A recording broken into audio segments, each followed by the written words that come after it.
My husband whispered, "I love you," to another woman right in front of me at the biggest event of the year, with cameras everywhere. He didn't see me standing there, but then they announced my name, and I watched his face drain of color as I stepped forward. With the President of the United States. Listen, what I'm about to tell you sounds like a movie, but this is my real life. Hit that subscribe button right now because this story has twists you won't see coming.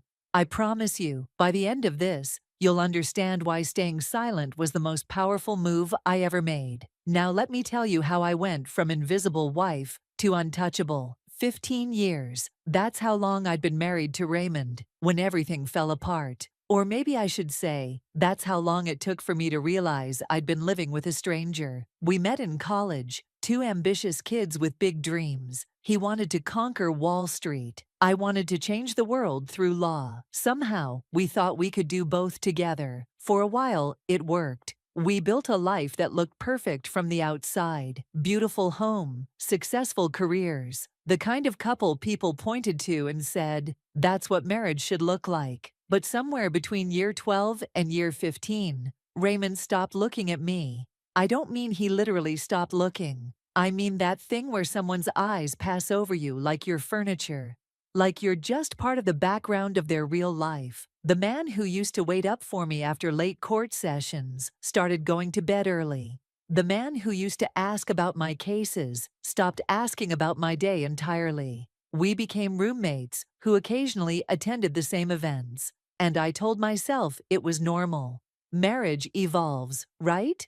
People get comfortable. I was busy with my cases, working 80-hour weeks, building my reputation as the lawyer who took on impossible civil rights cases and won.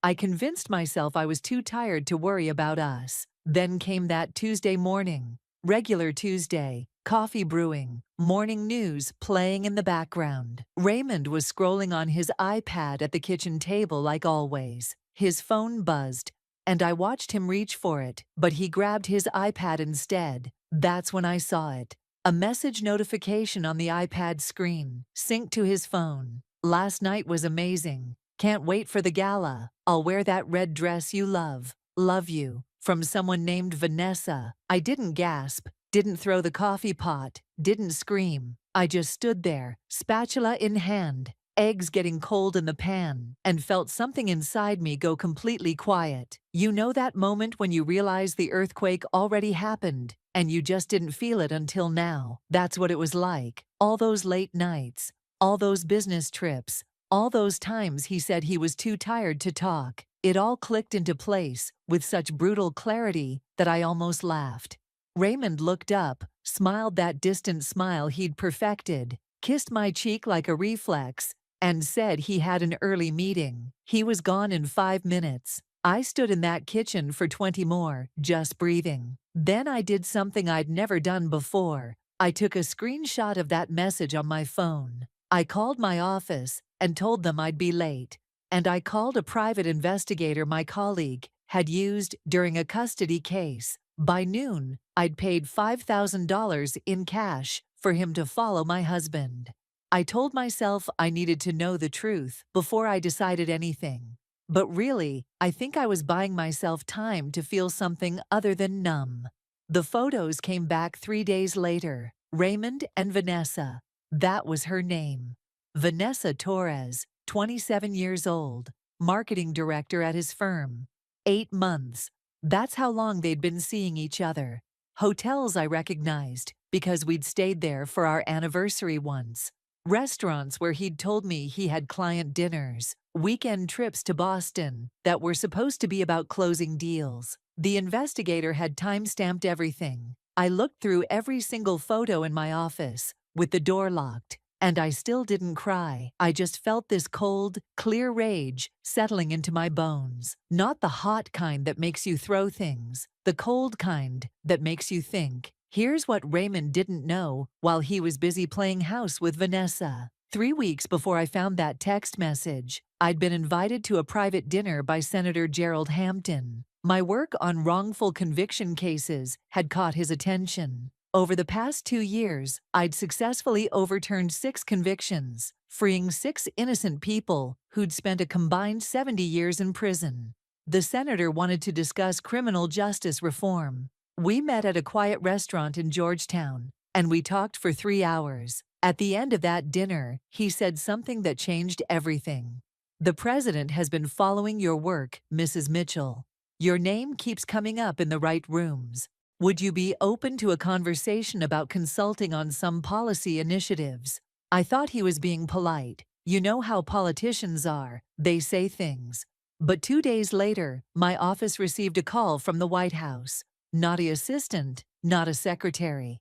The chief of staff himself. They wanted me to consult on the administration's criminal justice reform package. Paid position, high-level clearance, direct access to policy discussions. I'd be working with the president's team on legislation that could change millions of lives. Me, the girl from Atlanta who grew up watching her uncle get railroaded by a system that didn't care about the truth. They wanted me. I said yes. Obviously, I said yes. And for the next 6 weeks, while Raymond was sneaking around with Vanessa, I was in conference calls with senators, attending strategy sessions at the White House, and building relationships with the most powerful people in the country. I didn't tell Raymond any of it. At first, I thought I would. I'd come home excited, ready to share this incredible opportunity, and he'd be on his phone, barely grunting a response. So I stopped trying. I'd attend morning meetings at the Capitol, come home, and he'd ask where I'd been, like he was reading from a script. "Oh, just work stuff," I'd say, and he'd nod, already looking back at his screen. He had no idea his wife was becoming someone he could never reach again. The Presidential Unity Gala was announced 6 weeks before the event. It's this massive annual fundraiser, $10,000 a plate, attended by everyone who matters in politics, business, and entertainment. Raymond's investment firm bought a corporate table. I remember the night he told me about it. We were having one of our silent dinners, the kind where we both scrolled our phones between bites. He didn't even look up when he said, "I'm going to that presidential gala next month. Taking the senior team. You'd probably be bored. It's all political talk." I put down my fork and looked at him. Really looked at him, waiting to see if he'd meet my eyes. He didn't. "Sure," I said. "You're probably right. I'll sit this one out." He nodded, relieved. And that's when I knew for sure. He was taking her.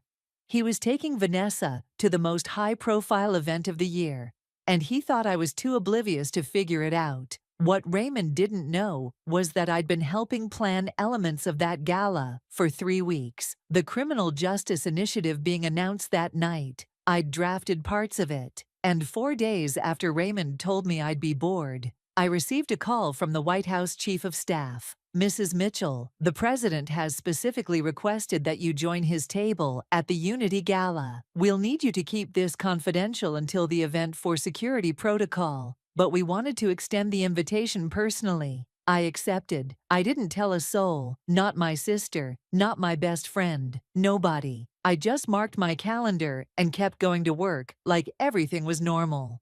The next few weeks were almost funny in a twisted way. Raymond was so excited about this gala. He got fitted for a custom tuxedo, bought a new Rolex, started working out extra hard at the gym. I watched him prepare for his big night with his mistress, like I was watching a stranger. One afternoon, I came home early and heard him on the phone in the garage. I stood in the hallway and I listened. "Baby, tonight everyone will see us together," he said, his voice soft, in that way it used to be with me. "I'm done hiding.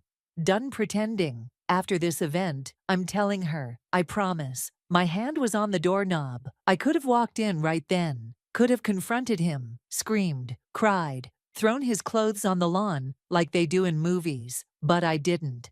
Because I realized something standing there. Confronting him would give him a chance to manipulate the narrative, to apologize, to make promises he wouldn't keep.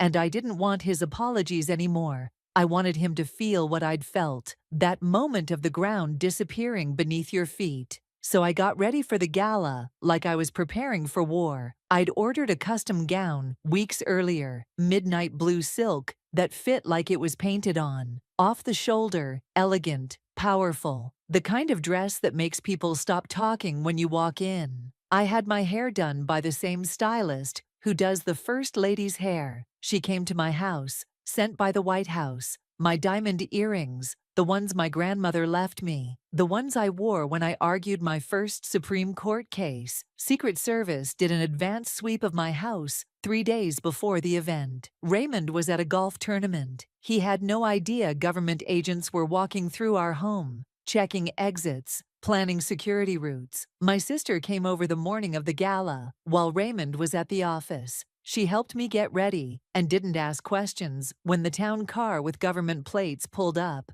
She just hugged me tight and whispered, "Go show him who you are." Raymond left for the gala at 6, didn't say goodbye, didn't ask if I needed anything, just walked out, adjusting his bow tie. I watched him drive away, and I finished my makeup in the silence he left behind. At 7:30, my car arrived. I looked at myself one last time in the mirror. The woman looking back at me wasn't the wife who'd made breakfast and ignored signs. She was the lawyer who'd freed innocent people, the consultant who'd earned the president's respect, the woman who'd rebuilt herself while her husband was busy destroying them. I grabbed my clutch and walked out. The ballroom looked like something from a movie. Crystal chandeliers the size of cars. Marble floors polished so bright you could see your reflection. Ice sculptures and flower arrangements that probably cost more than most people's cars.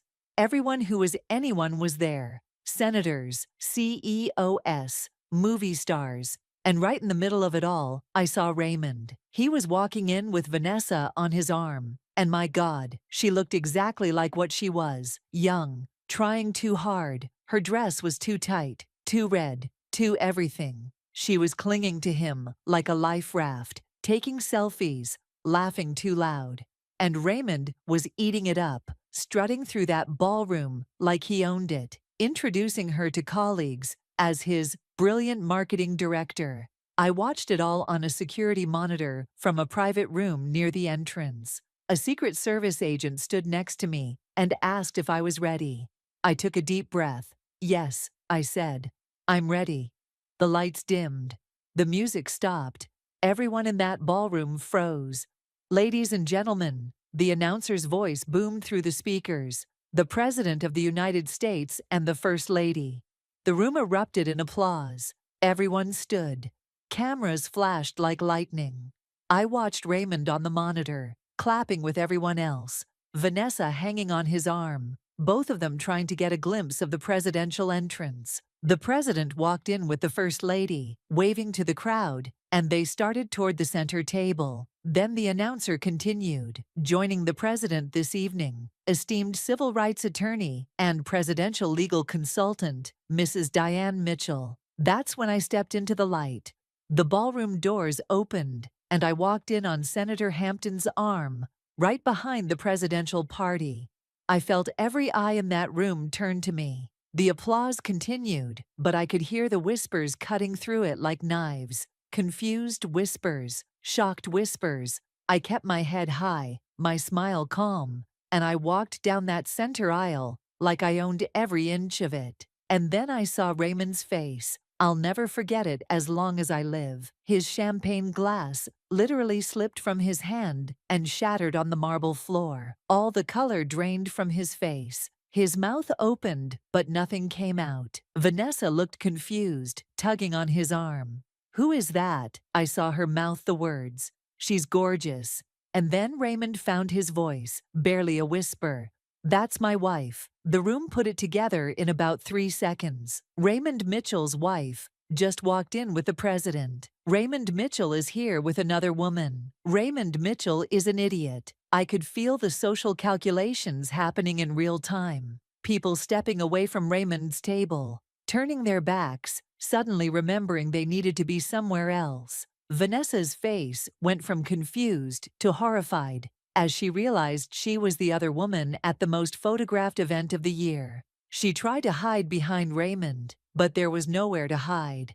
Every camera in the room had already captured them together. And now every camera was capturing me with the president. The president greeted me warmly, a kiss on the cheek like we were old friends. The first lady embraced me and complimented my dress. We walked to the center table together, the presidential table, right in the middle of the ballroom where everyone could see. I could feel Raymond's eyes on me from across the room, could feel his panic, his confusion, his absolute terror. Every major player in that room came to our table. A Supreme Court justice asked for my card. Fortune 500 CEOs wanted introductions. The Secretary of State discussed an upcoming case. And through it all, cameras flashed. Tomorrow's newspapers, tonight's social media, all of it capturing the same story. The president's legal consultant, the woman of the hour, while her husband stood in the shadows with his mistake. I saw Raymond try to approach once. He got about halfway across the room before a Secret Service agent simply stepped into his path,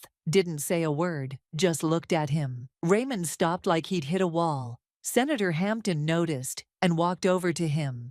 "Raymond," he said loud enough for nearby tables to hear, "didn't expect to see you here. How's everything?" The way he said everything was surgical. Raymond stammered something about not knowing I'd be here, about some misunderstanding. The senator just smiled that political smile and walked away. I watched Raymond's business partner pull him aside, both of them having an urgent whispered conversation that ended with Raymond looking like he might be sick. Vanessa was already gone. I saw her slip out a side exit, mascara running, about 20 minutes into the event. During dinner, the president asked me to say a few words about the Criminal Justice Initiative. I stood up in that ballroom full of power and influence, and I spoke about the work that mattered to me, about the people I'd freed from wrongful convictions, about the changes we needed to make to a broken system, about justice and dignity and second chances. The room gave me a standing ovation. The president mentioned my upcoming appointment to a federal position, pending Senate confirmation. More applause, more photos, and Raymond had to watch it all from his empty table, alone. Because even Vanessa had abandoned him. His colleagues had scattered. His moment of triumph with his mistress had turned into public humiliation. And there was nothing he could do but sit there and take it. I got home around 2 in the morning. Government car dropped me off. I was still in my gown, sitting on the couch with a glass of wine, when Raymond finally stumbled in. His tie was loose. His face was destroyed. He looked like he'd aged 10 years in one night. "Diane," he said, his voice cracking, "I can explain." I took a sip of wine and looked at him calmly. "Explain what, Raymond?" "That you brought your mistress to a gala. That you've been cheating on me for 8 months. That you thought I was too stupid, too busy, too invisible to notice." He collapsed into a chair. "When did you know? How long have you known?" I set down my glass. "Long enough to file for divorce. The papers were served to your office yesterday at 4 p.m. You were too busy getting ready for your big night to notice." The look on his face would have been satisfying if I wasn't so tired. "You can't," he whispered. "My career. My reputation. We can fix this. Counseling. I'll end things with her. Please, Diane." I stood up, and I looked at the man I'd spent 15 years of my life with. The man who'd stopped seeing me. The man who'd made me feel invisible while I was becoming someone extraordinary. "You ended things with me the moment you stopped seeing me, Raymond. I just made it official. You have until Monday to get your things and leave. The house is in my name. The car you drove tonight? Also mine. Everything you thought you had? You're about to find out what you actually earned." He tried to argue, tried to beg, but I was done listening. I walked to the bedroom, closed the door, and slept better than I had in years. 6 months later, I was sworn in as a federal circuit court judge. Raymond's firm let him go 3 weeks after the gala. The scandal was too big, his reputation too damaged. Vanessa blocked him on everything and got engaged to someone else within 4 months. Our divorce was final in record time. He didn't fight it, couldn't afford to, really. Not with the legal team I had. I ended up on the cover of a major magazine with the headline, "Justice Prevails, Judge Diane Mitchell's Remarkable Journey." My life didn't just go on, it flourished. I was finally free to be exactly who I was meant to be, without someone making me feel small for being extraordinary. You know what the craziest part is? He really thought I needed him, that without him, I was nothing. But the whole time he was sneaking around, making me feel small. I was becoming the woman who drinks tea with the president, the woman judges call for advice, the woman who rebuilt herself while he was busy tearing us apart. If this story gave you chills, slam that like button. Drop a comment and tell me,